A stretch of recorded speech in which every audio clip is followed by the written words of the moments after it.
dengan tarik nafas ya, tarik nafas sebanyak 3 kali lalu keluarkan secara perlahan. Oke, seperti 3 kali ya. Kita mulai 1, 2, 3 pengambilan pertama. Keluarkan. Ulangi. Keluarkan. Sekali lagi. Keluarkan. Tepuk tangan untuk kita semua. Oke, Bapak semuanya, berdasarkan hasil tes diagnostik yang sudah kita lakukan sebelumnya, silakan Bapak untuk berdasarkan kelompoknya. Itu menimpa 4% sama dengan 0,04. Jadi itu kita buat tembak. Ini kan triwulan kan, jadi 0,4 per 3 bulan. Ya, pada teman-teman boleh dilihat yang itu untuk yang pertama untuk menerima bunga ya, itu kita menunjukkan modal 3.000 bunga. Seperti yang diketahui di soal tadi, pinjaman awal itu modalnya 75 juta, dikali 3% free, jadi dapatnya 2.250.000. Untuk pinjaman yang dibayarkan, maksudnya itu modal ditambah bunga. Dari 75 juta tadi kita tambahkan kepada bunga yang kita dapat, jadi hasilnya 77.250.000. Dan untuk tahun kedua, dari modal yang kita dapatkan dari tahun pertama, kita masukkan ini modal awalnya dan dikalikan suku bunga 3%.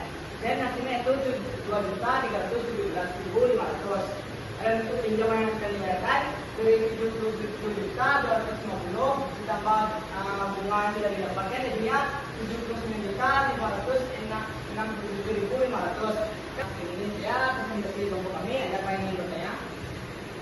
Ya, ada kelompok apa yang ditanyakan? Baik, sebelumnya pertanyaan pada Ustaz. Sebelumnya perkenalkan, saya berkata dari kelompok 1 yang bertanya terkait modal awal pada tahun kedua. Kenapa di situ tertulis modal awal itu 77.250.000? Kenapa tidak menggunakan modal yang terdapat pada soal yaitu 75 juta? Benar, nanti sudah saya akan jawabnya. Kenapa tidak memakai suku bunga awal untuk tahun kedua, malahan memakai suku? Kenapa tidak memakai suku bunga yang 75 juta, malahan memakai suku bunga yang 70 juta? Benar, karena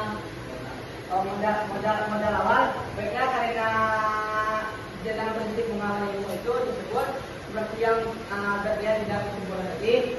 Untuk menghitung bunga itu kita menggunakan modal awal yang dilakukan dari suku bunga selama tahun berikutnya, bukan tahun di awal. Maksudnya, jadi bisa kita simpulkan di sini bahwasanya kalau prinsip bunga majemuk dengan bunga tunggal itu beda tipis. Kalau bunga tunggal, modal yang kita tanam dengan bunga yang kita dapat, yang kita dapatkan itu bunganya saja, sedangkan modal akan tetap utuh, tidak diakumulasikan dengan bunganya. Beda dengan bunga majemuk. Kalau bunga majemuk dari modal yang kita tanam dan bunga yang kita dapat, setelah diakumulasikan itulah nantinya akan menjadi modal baru. Yang sudah mulai mengerti dengan materi yang kita pelajari hari ini, silakan tepuk tangan. Dan sudah mulai paham. Oke, kita ya sudah mulai banyak yang paham dengan materi hari ini. Semoga apa yang kita pelajari hari ini bermanfaat dan bagi kita semua. Amin ya rabbal alamin. Oke, kita tutup pembelajaran kita hari ini dengan baca